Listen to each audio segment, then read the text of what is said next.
বন্দে পুরুষোত্তমম, বন্দে পুরুষোত্তমম, বন্দে পুরুষোত্তমম। পরম প্রেমময় শ্রী শ্রী ঠাকুরের শ্রীচরণে আমার ভূমিষ্ঠ প্রণাম। পরমারাধ্যা জগজ্জননী শ্রী শ্রী বড়মা, পরম পূজ্যপাদ শ্রী শ্রী বরদা, পরম পূজ্যপাদ শ্রী শ্রী আচার্যদেবের শ্রীচরণে আমার ভূমিষ্ঠ প্রণাম। সকল দাদা ও মায়েদেরকে আমার আন্তরিক রানন্ত জয়গুরু। আশা করি সকলে ভালো আছেন এবং ভালো থাকবেন, এটাই পরম প্রেমময় শ্রী শ্রী ঠাকুরের শ্রীপাদ পদ্মে প্রার্থনা রাখি। আজকে যে বিষয়টি নিয়ে আপনাদের সম্মুখে তুলে ধরতে চলেছি সে বিষয়টি হচ্ছে শিক্ষা। বা আমরা দেখুন, সবাই আমরা স্কুলে যাই, গেছি, আমাদের ছেলেপেলেদেরকেও পাঠাই, কিন্তু সবাই কি ভালো রেজাল্ট করে?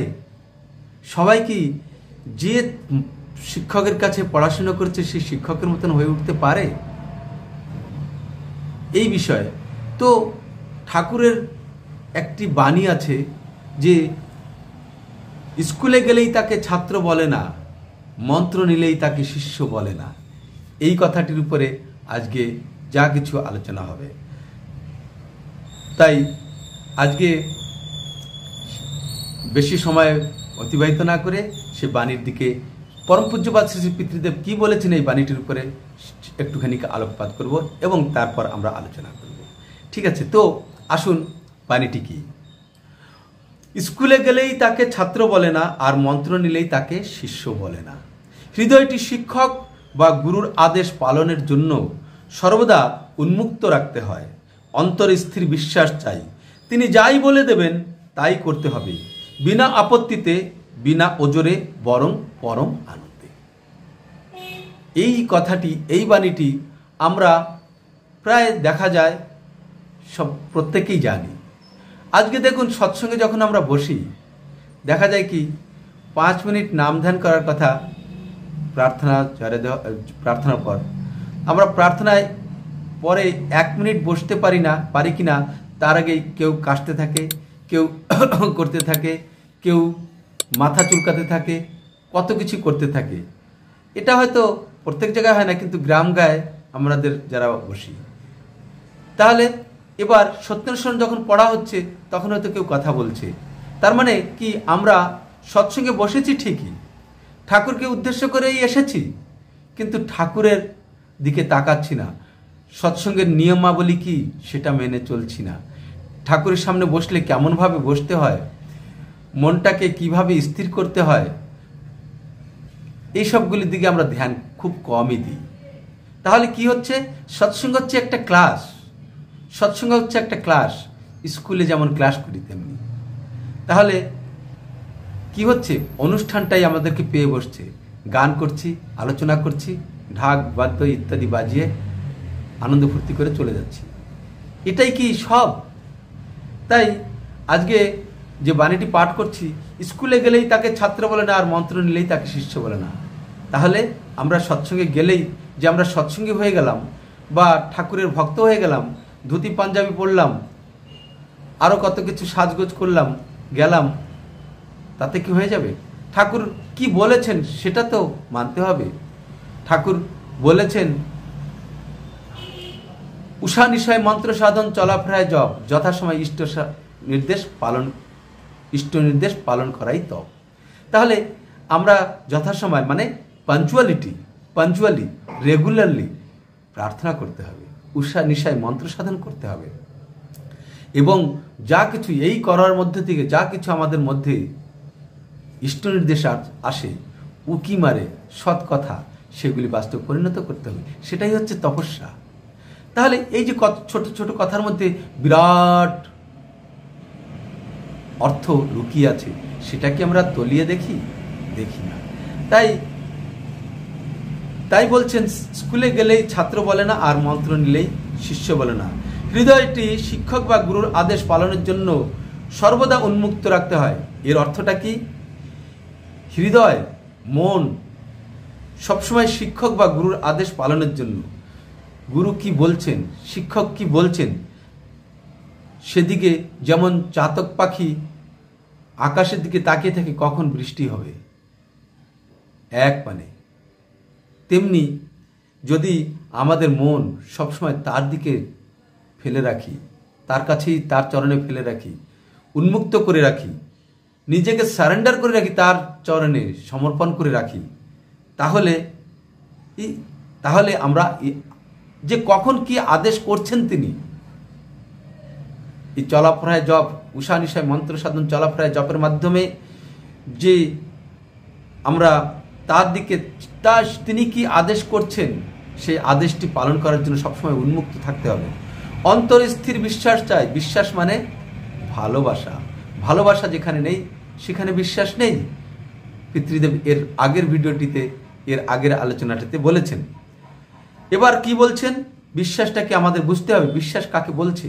আমরা শুধু বলে দিই আমি সবাইকে বিশ্বাস করি। তিনি যাই বলে দেবেন তাই করতে হবে, বিনা আপত্তিতে, বিনা ওজরে, বরং পরমানন্দে। কোনো আপত্তি থাকবে না, যা বলবেন তাই করতে হবে, কোনো দ্বিধাবোধ না করে, বরং পরম আনন্দে। তাই স্বামী বিবেকানন্দ একটা কথা বলেছেন, to carry out the commands of guru without least shadow of doubt and hesitation is only the way to spiritual success. এই কথাটি স্বামী বিবেকানন্দ বলছেন।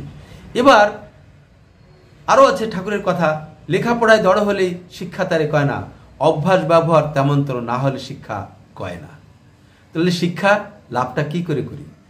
এবার পরম পূজ্যপাদ শ্রী শ্রী পিতৃদেবের সামনে এই বাণীটি পাঠ হওয়ার পর শ্রী শ্রী পিতৃদেব কি বললেন সেটাই আমরা একটু নজর দেব। শ্রী শ্রী পিতৃদেব বলছেন, অন্তরে গুরুর প্রতি বা শিক্ষকের প্রতি স্থির বিশ্বাস রেখে, কোনো আছিলা না রেখে তার আদেশ পালন করলে তবেই সার্থকতা। তার মানে আমার স্কুলে যাওয়ার সার্থকতা বা গুরুকে গ্রহণের সার্থকতা তখনই হবে যখন আমি বিনা তার আদেশগুলি, আপদ বিপদ বাধা বিপত্তি যাই আসুক না কেন, ঝড় তুফান যাই আসুক না কেন, ওরা যা বলে বলুক, তোমার পথে চলন আমার টলবে না। লোকে যা বলে বলুক, লোকে যা করে করুক। তো এরকম কতগুলি কথা আছে যে এই কথাটি, গানটি অবিন্দার লিখেছেন আশা করি। তো এর মানে, এর ভিতরে গভীরে অনেক মানে রয়েছে। সেই মানেগুলি যদি তলিয়ে দেখি তাহলে নিজেকে সংশোধন করে নিতে পারবে। যা হোক, এবার পিতৃদেব কি বলছেন, যে ছাত্র বা শিষ্য গুরুর আদেশ আনন্দ সহকারে পালন করে সে ছাত্র স্কুলে গেলে কৃতকার্য হয়, সে শিষ্য দীক্ষা নিলে কৃতকার্য হয়। তা না হলে স্কুলে আপ অ্যান্ড ডাউন আসা যাওয়া বা ঠাকুরবাড়ি আপ অ্যান্ড ডাউন করলেই হয় না, গন্তব্য অধুরাই থেকে যায়। অন্নদা বলছেন, সত্যানুষ্ঠানে আছে এক জায়গায়, সদ্গুরুর আদেশ পালনের মতো আর মন্ত্র কি আছে? পিতৃদেব বলছেন, হ্যাঁ। আরো বললেন পিতৃদেব, শ্রী শ্রী ঠাকুর আরো বললেন, যে ছাত্র বা শিষ্য প্রাণপণে আনন্দের সহিত গুরুর আদেশ পালন করেছে সে কখনোই বিফল হয়নি। তাহলে আমরা যদি ঠাকুরের দীক্ষা নিয়ে বা স্কুলে গিয়ে ফেল হচ্ছি, তার মানেই হচ্ছে কি? তার মানে হচ্ছে আমরা শিক্ষক বা গুরুর আদেশ পালন করছি না। তাই আমাদের দুরবস্থা, দুর্দশায় ঘিরে ধরছে, বিপদ আপদ, অভাব অনটন, চারিদিক থেকে দুঃখ শোক রোগ চারিদিক থেকে আমাদেরকে টেনে ধরছে। তাহলে গুরুর আদেশ আনন্দের সহিত পালন করতে প্রাণপণে। এই বাণীটির উপরে শ্রী শ্রী পিতৃদেব বললেন যে ছাত্র শিক্ষকের আদেশ পালন করে সে কখনোই ফেল করে না, তেমনি যে শিষ্য গুরুর আদেশ পালন করে, গুরুকে মেনে চলে প্রাণপণে, সে কখনো বিফল হয়নি। দীক্ষা নিলেই শিষ্য হয় না, তো গুরুর আদেশ পালন করতে হবে, তবেই তো শিষ্য। তাহলে শিষ্য কাকে বলবো? আমরা শিষ্য কি? আমরা কি কেউ নিজের বুকে হাত রেখে বলতে পারি? কজনে বলতে পারি যে আমি শ্রী শ্রী ঠাকুর অনুকূল চন্দ্রের শিষ্য? একটি ঘটনা বলি। ঘটনাটি হচ্ছে, আমরা কার শিষ্য? আজকের এই জগতে আমরা পয়সা কোথায় সুবিধা পাবো তার জন্য ওত পেতে বসে থাকি, চাতকের মতো। আমাদের যেখানে ঠাকুর দীক্ষা নিয়ে আমরা যারা সৎসঙ্গী বা যারা গুরুর করণ করেছেন তাদের কি হওয়া উচিত, যে না সদা হৃদয়টি উন্মুক্ত রাখতে হবে। গুরুর আদেশ কখন হয়, তার আদেশ পালন করতে করতে হবে। এই যেভাবে আসুক, যেমন আদেশ হোক না কেন, যেভাবেই থাকে না সেটাই করতে হবে। আমার জীবনে আমি একবার একটি আদেশ অমান্য করেছিলাম।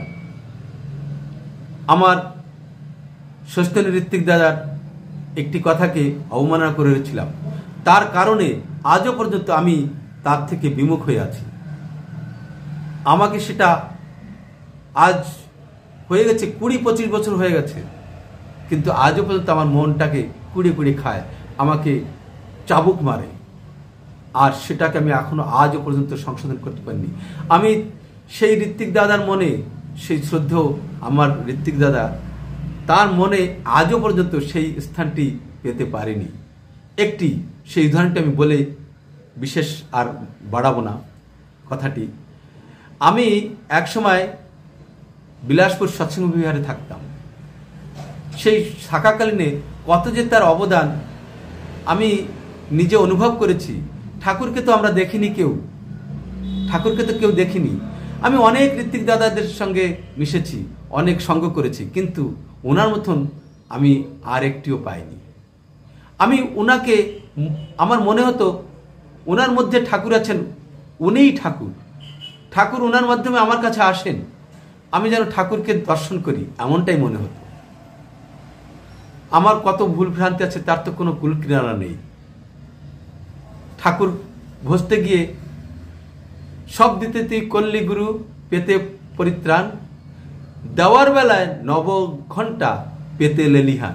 আমরা তো এমনটাই হয়েছি। ঋত্বিক মা যিনি, তারও ভালোবাসার কোনো তুলনা নেই। আর দাদা, আমার কখন কি দরকার না দরকার ওনারা কি করে বুঝে যেতেন। সেই ঋত্বিক দাদার মনে হয়তো একটু ওনার সেন্টিমেন্টে আঘাত লেগেছে।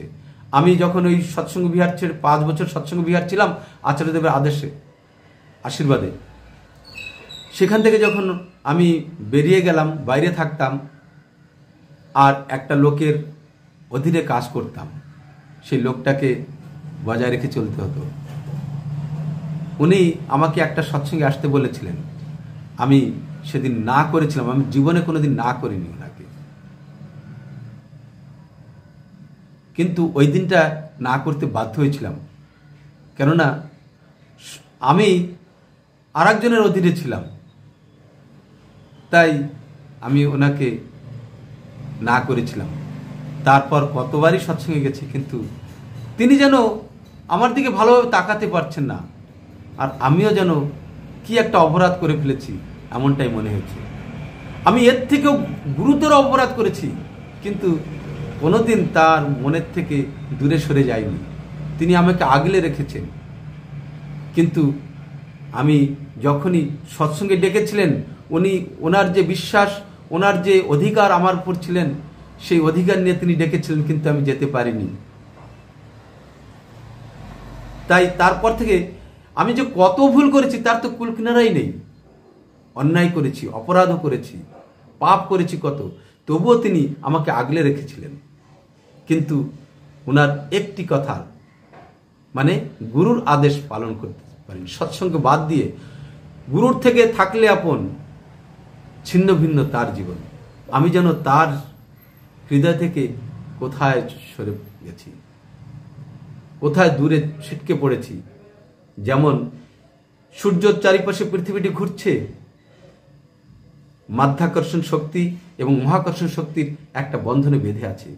পৃথিবী যদি কোনো প্রকারে এই বন্ধন থেকে নিজেকে সরিয়ে নেয়, আবার সে বন্ধনে বাধা অতটা সহজ নয়। যেমন কাঁচ, আয়না ভেঙে গেলে, কাঁচ ভেঙে গেলে সেই দাগটি আর সরতে চায় না। আমি আজও পর্যন্ত ওনার মনের মধ্যে সেই জায়গাটাই পুনর্বার পেতে পারিনি, আর পাবো বলে জানি না পাবো কিনা। তো স্বামী বিবেকানন্দ বলছেন আরেকটি কথা, by the grace of Guru A disciple becomes a pandit even without reading books. একটা শিষ্য বই না পড়েও সে একজন পণ্ডিত হয়ে যেতে পারে। তার একটা উদাহরণ আমি আপনাদেরকে দিচ্ছি। এক ঋত্বিক দাদা বলছিলেন এই কাহিনীটি। চটকে মানে ওনার নাম ছিল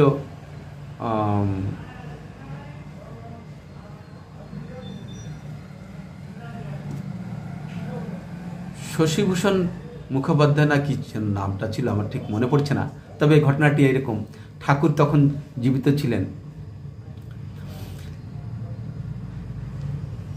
একবার কি হলো, ওই কুষ্টিয়াতে ধর্ম বক্তৃতাদের একটা একাডেমি হলো ন্যাশনাল লেভেলে। তো তখন সৎসঙ্গে তো খবর আসলো, ইনভাইটেশন আসলো যে আসুন আপনার ধর্ম বিষয়ে সেখানে বক্তৃতা রাখবেন। তো সেইখানে কে যাবে, এই কে যাবে এটাই হচ্ছে মুখ্য কথা। এই চটকেদা ঠাকুর বাড়িতে ওই যেখানে আমরা গিয়ে প্রণাম করি, ঠাকুরের প্রার্থনা করি, ওই জায়গাটায় ঝাড়ু মারতেন প্রত্যেক দিন।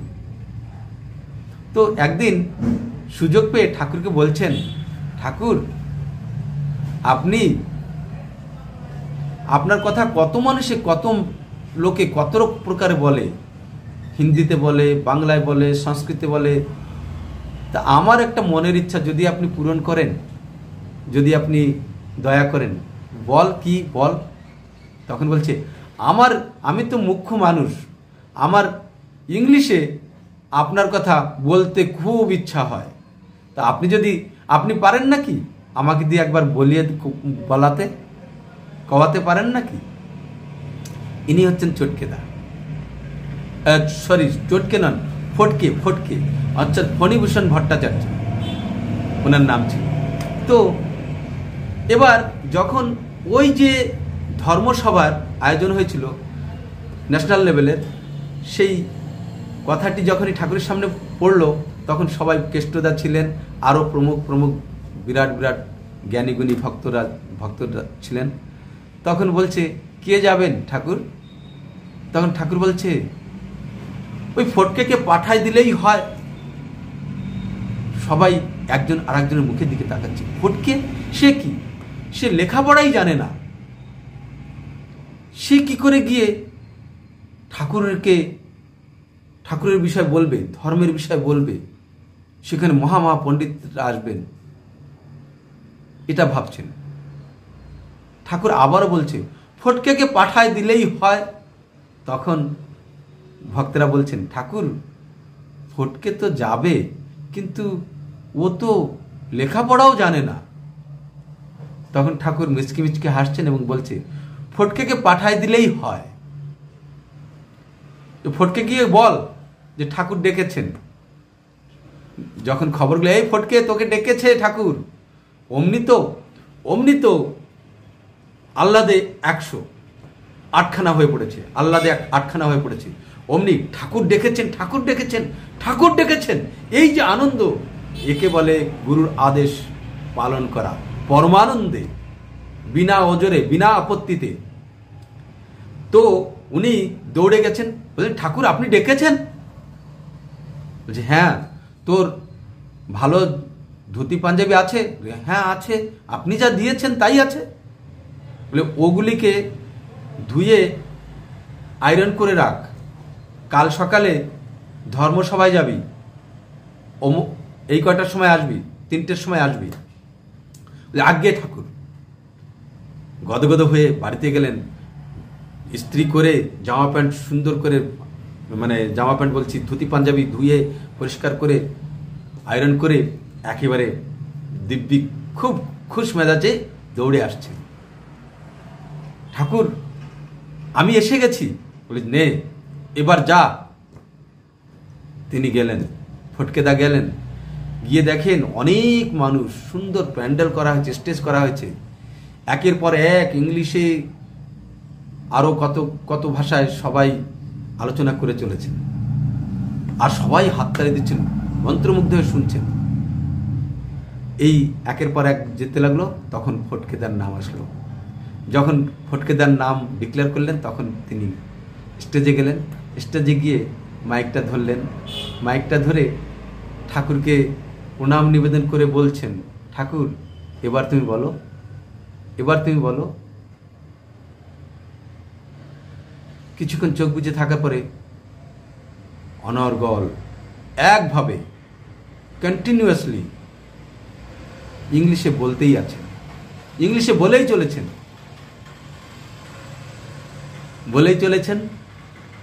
দেখছেন সবাই হাততালি দিচ্ছেন। এবার তিনি স্টেজ থেকে আসলেন। বিজেতা পুরস্কৃত হলেন, ফার্স্ট প্রাইজ পেলেন তিনি পেয়ে প্রাইজটি নিয়ে দৌড়ে এসেছেন। ঠাকুর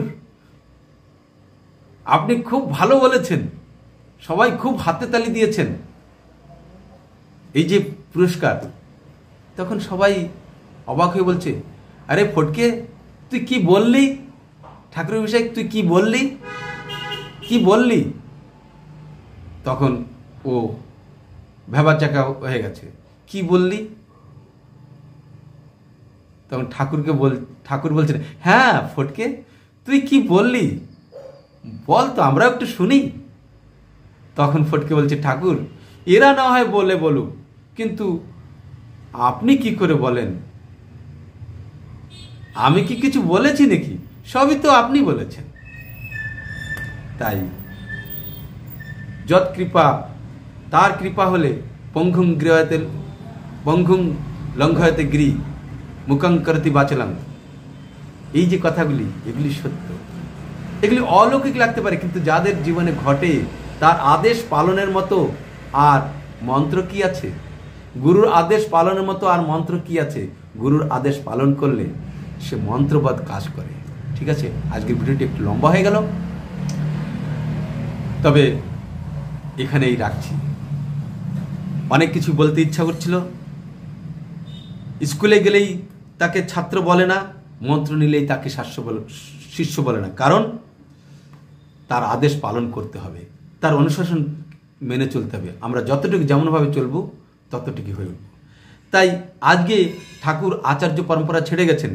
তাই ঠাকুর নিজে অনুশ্রুতিতে বলেছেন, আচার্যে নাই অনুরতি শিখতে যাচ্ছে কি? আচার্যে নাই অনুরতি শিখতে যাচ্ছে কি? শ্রদ্ধা প্রশ্ন সঙ্গ সেবায় শিক্ষা ছাড়া সব মেকি। তাহলে আচার্য অর্থাৎ আগের কালে শিক্ষককেই আচার্য বলতেন, যিনি আচরণ সিদ্ধ হয়ে থাকতেন।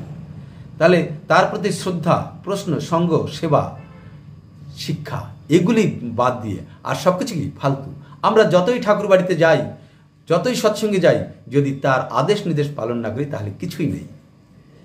থাকলে ছাত্রে ইষ্টে টান, তবেই জাগে করার প্রাণ।